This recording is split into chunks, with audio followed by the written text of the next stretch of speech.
हम सब 2026 के बारे में सोच रहे हैं, लेकिन क्या हम एक ऐसे मौसम के महासंकट के लिए तैयार हैं जिसका अंदाजा आज लगाया जा रहा है? इसकी असली गंभीरता को समझने के लिए हमें थोड़ा पीछे चलना होगा, इतिहास के पन्नों में छुपी एक ऐसी तबाही की ओर जिसे हम शायद भुला चुके हैं। बात है साल 1877 की। एक ऐसी तबाही जिसने सिर्फ भारत को नहीं बल्कि पूरी दुनिया को हिलाकर रख दिया था। इसकी शुरुआत हुई थी ब्रिटिश इंडिया की मद्रास प्रेसिडेंसी से, जहां लाखों लोग भूख से दम तोड़ रहे थे। अगर सिर्फ भारत की बात करें तो इस एक अकाल ने करीब करीब 2 करोड़ जानें ले ली थीं। जरा सोचिए, सड़कें और गांव लाशों से पटे पड़े थे। और ये सिर्फ भारत तक नहीं रुका, चीन, ब्राजील, अफ्रीका, वहां भी करोड़ों लोग मारे गए। जानते हैं 1877 की उस भयानक तबाही की वजह क्या थी? एक सुपर एल नीनो। और अब लगभग 150 साल बाद वही घटना फिर से दरवाजे पर दस्तक दे रही है, लेकिन इस बार वो पहले से कहीं ज्यादा ताकतवर और खतरनाक बनकर लौट रही है। तो चलिए सबसे पहले ये समझते हैं कि आखिर ये एल नीनो चीज क्या है और ये पूरी दुनिया के मौसम को कैसे कंट्रोल करता है। बहुत आसान भाषा में अगर समझें तो प्रशांत महासागर यानी पैसिफिक ओशन का एक बहुत बड़ा हिस्सा जो आमतौर पर ठंडा रहता है, जब वो अचानक से बहुत ज्यादा गर्म होने लगता है तो उसका असर पूरे दुनिया के मौसम पर पड़ता है। बस यही एल नीनो है। देखिए, ये स्लाइड इसे बिल्कुल साफ कर देती है।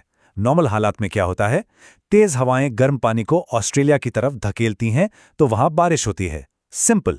लेकिन एल नीनो के दौरान ये हवाएं कमजोर पड़ जाती हैं तो वो गर्म पानी अपनी जगह पर ही बना रहता है और बारिश का पूरा सिस्टम ही गड़बड़ा जाता है।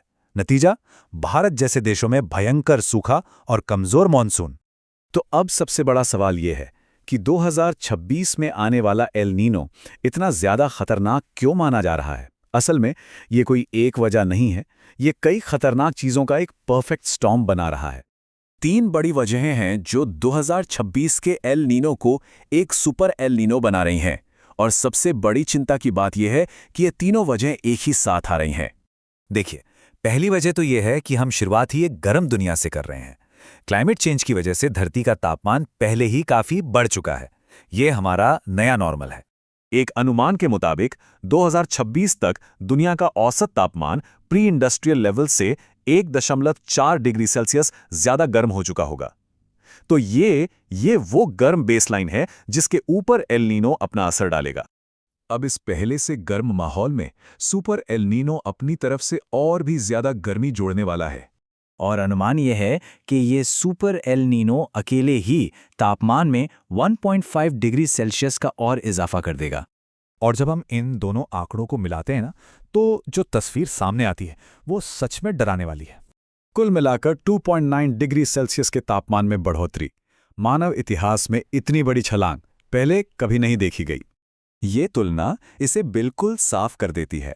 सोचिए, क्लाइमेट चेंज की वजह से कमरा पहले से ही गर्म है और सुपर एल नीनो उसमें आकर एक और बड़ा सा हीटर चला देता है। क्या होगा? तो अब सबसे जरूरी सवाल पर आते हैं। ये आंकड़े असल में भारत के लिए क्या मायने रखते हैं? जमीन पर इसका क्या असर होने वाला है? इसका असर हमें 4 बड़े लेवल पर दिखेगा। 1, मॉनसून कमजोर पड़ेगा जिससे हमारी खेती बाड़ी तबाह हो जाएगी।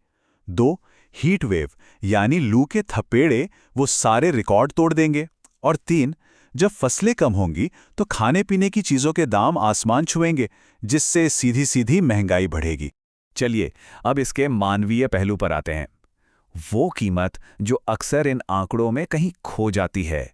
अब इस स्लाइड में एक बहुत ही चौंकाने वाली बात छिपी है।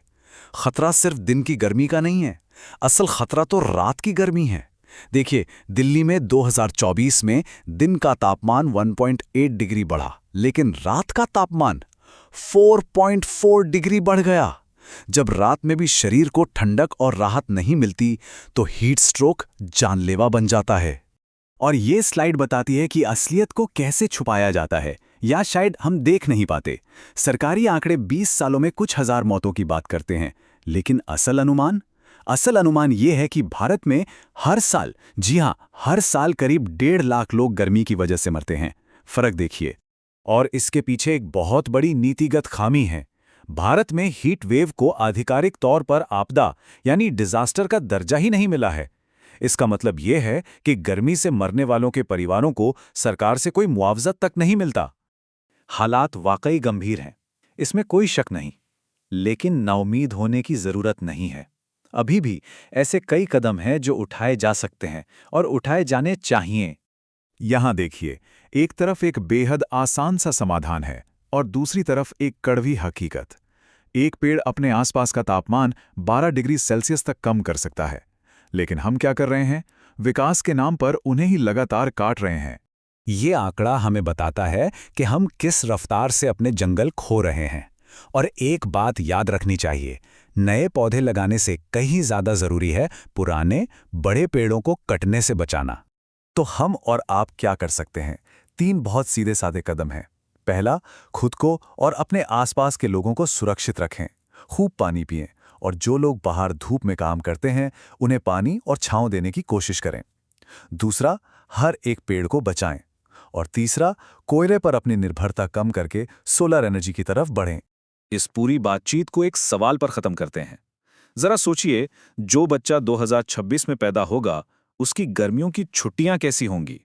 क्या उसके लिए 45 डिग्री का तापमान ही नॉर्मल गर्मी होगी? शायद वो कभी जान ही नहीं पाएगा कि वो गर्मियां कैसी होती थीं जब पारा 35 डिग्री पर होता था।